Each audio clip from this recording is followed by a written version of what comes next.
எனக்கு தெரியல. ரொம்ப ரொம்ப ரொம்ப ரொம்ப சந்தோஷமாக இருக்கேன்.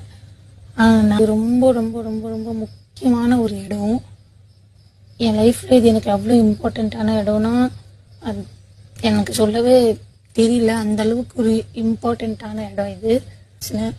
பிக் பாஸ் கிட்ட பேசின அப்புறம் எனக்கு ரொம்ப சந்தோஷமாக இருந்தது.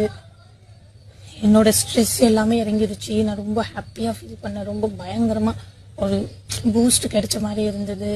நான் ரொம்ப ஓகே, யார் என்ன சொன்னாலும் பரவாயில்ல, கொஞ்சம் கொஞ்சமாக பழகிக்கலாம், அந்த மாதிரி ஒரு மைண்ட் செட்டுக்கு கொஞ்சம் கொஞ்சமாக வர ஆரம்பிச்சிட்டேன்.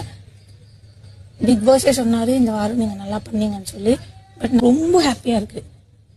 நான் அவ்வளோ கத்தி, நான் அவ்வளோ அழுந்த அப்புறம் கூட என்னை இப்போது நேற்று சேவ் பண்ணிட்டாங்க எல்லாரும். எனக்கு எப்படி இருந்ததுன்னா, ஆனால் எனக்கு நான் நினச்சா கண்டிப்பாக நான் தான் வெளியில் போயிடுவேன் இருந்தது.